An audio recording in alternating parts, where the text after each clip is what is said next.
तो जब तक भजन नहीं करोगे तब तक स्थायी ज्ञान नहीं प्राप्त होगा।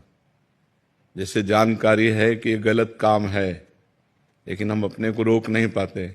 जानकारी है कि ये अच्छा काम है, पर हम कर नहीं पाते। हमारे अंदर अध्यात्म बल की कमी है।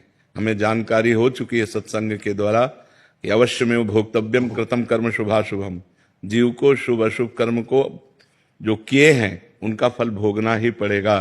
पर हमारे अंदर अध्यात्म बल नहीं है, इसलिए हम उसे स्वीकार नहीं कर पाते। अध्यात्म बल नहीं है, इसलिए उसे हम सह नहीं पाते।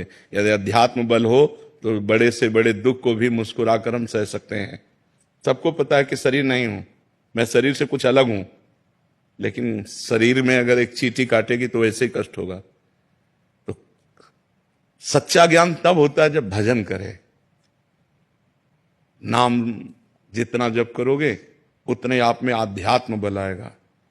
नानक नाम जहाज है चढ़े सूतरे पार। नाम रूपी जहाज पे चढ़ गए तो सब संशय, दुख, चिंता, शोक इन समुद्र से पार हो गए। भजन नहीं करोगे, पता है ये नहीं करना चाहिए पर करोगे, पता है ऐसा करना चाहिए पर वो नहीं कर पाओगे। भजन चाहिए, प्रधान कमी है भजन की। इसलिए खूब नाम जप करो यदि मंगल चाहते हो तो। ना भगवान सुनने से केवल मिलते हैं, ना भगवान प्रवचन करने से मिलते हैं, भगवान भजन करने से मिलते हैं।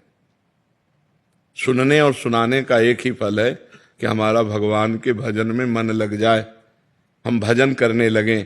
अगर भजन न करने लगे तो खूब सुनो, एक अहंकार कर लो कि हमने बहुत सत्संग सुन लिया है, लेकिन उससे लाभ क्या होगा।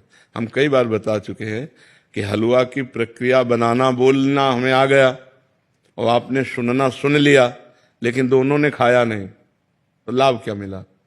तीसरे ने बनाकर जो प्रक्रिया सुनी, बनाया और खाया, अब उसको आनंद मिलेगा। ऐसे ही भगवान का, भजन का, सत्संग का हम लोग खूब श्रवण करते हैं, प्रवचन करते हैं। प्रवचन करने वाले ने भगवत साक्षात्कार नहीं किया और सुनने वाले ने भगवत साक्षात्कार नहीं किया, तो दोनों बेकार ही तो हो गया। हलवा की केवल प्रक्रिया बोलना या केवल सुन लेने से तृप्ति नहीं होगी, भूख नहीं मिटेगी। बनाओ फिर डट के खाओ, तब उससे तृप्ति होगी। तो ऐसे डट के भजन करो, हट के भजन करो, भोगों से पाप से हट के भजन करो और खूब जिद्दी स्वभाव रख के डट के भजन करो, अभी आनंद आ जाएगा। केवल सुनने से काम नहीं चलेगा, खूब नाम जप करो तब उससे लाभ प्राप्त होगा।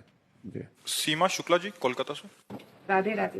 राधे राधे महाराज जी। महाराज जी, आपका भी कर्मों के ऊपर ही है। कह रहे हैं कि हमने आपको एक प्रवचन में सुना था कि हर इंसान को अपने कर्मों का फल मिलता है। अगर माता पिता के कर्मों का फल उनके बच्चों को भी मिलता है, अच्छा हो या बुरा, नहीं, जीव को अपना कर्म भोगना होता है, संयोग बनता है, पूरा जाल बिछता है।